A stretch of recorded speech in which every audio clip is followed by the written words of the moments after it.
Chapter 54, Soft-Hearted Harding and Silent Cal. When Woodrow Wilson signed his last official papers as president, his face was ash white. He had always been slim. Now he seemed shrunken, like a dry reed.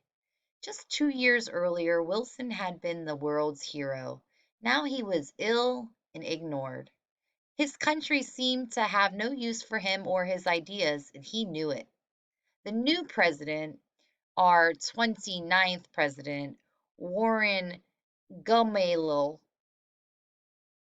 Warren Harding, had been elected enthusiastically by the people. If a movie director were casting a president part, he might pick Harding.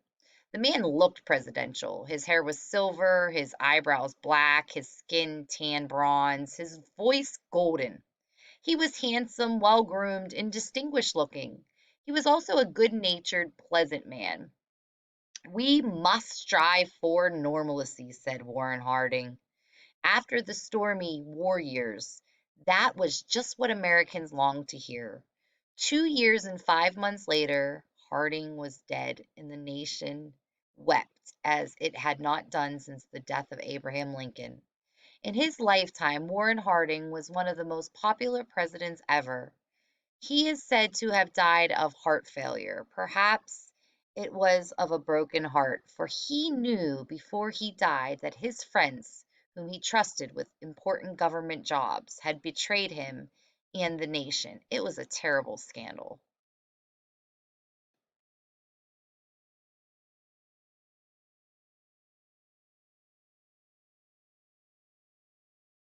A few firsts. Loudspeakers were used at Warren Harding's inauguration for the first time in events history.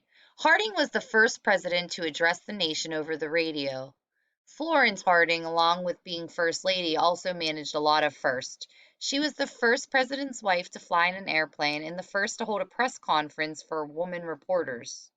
She worked successfully to find the first rehabilitation penitentiary for women. That's a jail where prisoners are helped to change their criminal behavior rather than just punished for it. And she spoke out for women's equality in sports. The scandal in the Harding administration centered on some naval oil reserves, including one at Teapot Dome near Casper, Wyoming. Geologists call a swollen upward curve in the Earth's surface a dome. Congress was concerned that the military services have enough oil in case of emergencies, so it had set aside certain oil-rich areas for government use. Harding had appointed men who gave the secret rights to those government oil lands, meant for public use, to individuals and private companies.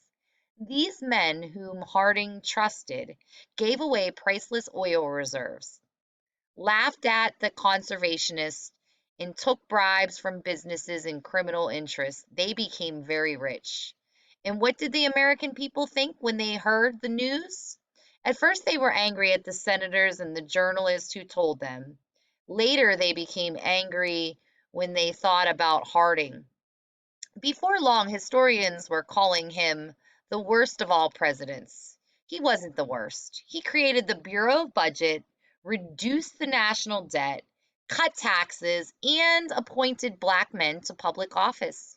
Warren Harding, as I said, was a pleasant man, always gracious and considerate, but he may not have been tough enough or smart enough to handle the presidency.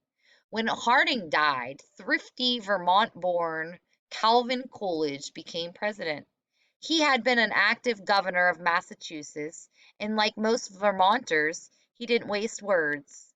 When a woman told him she had bet someone that she couldn't get him to say more than 3 words, he responded, "You lose." He started out as an energetic and decisive chief executive.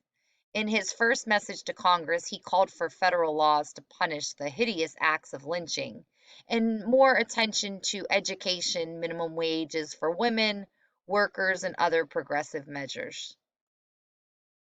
But then something terrible happened. Coolidge's son 16-year-old Calvin Jr. died of blood poisoning, which developed from a toe blister he had gotten from playing tennis.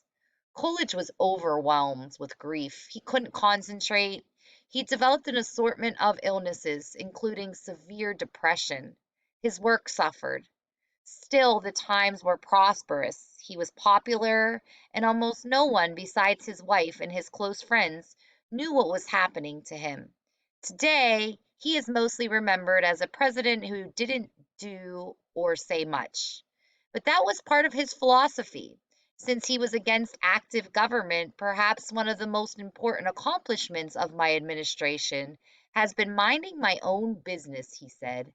The argument between active government, big government, and stand aside government or small government still continues today.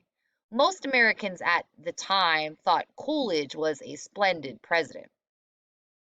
Being a president is one tough job. A president has to make hard decisions. If you're president, you need to appoint good people to the cabinet and to thousands of administrative jobs. You need to be a leader of the armed forces. You need to make a huge budget to run the country.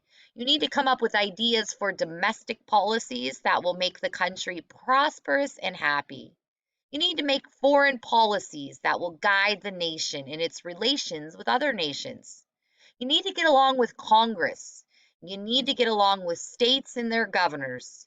You need to be a role model for millions of citizens with differing ideas and desires. Being president is an enormous, complicated job. The president's roles are chief of state, represents the nation at home and abroad. The chief executive, they lead the executive branch, appoint cabinet secretaries, set policy on how to enforce the law. The chief diplomat directs foreign policy. Commander in chief of the military makes military decisions, commands the military. Legislators suggest laws, can veto bills. The chief economic leader plans the government's budget and monitors the economy.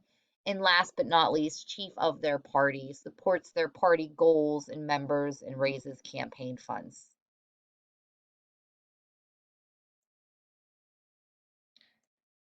Scrolling over here, business and idealism. In a speech, Calvin Coolidge said, "The business of the American people is business."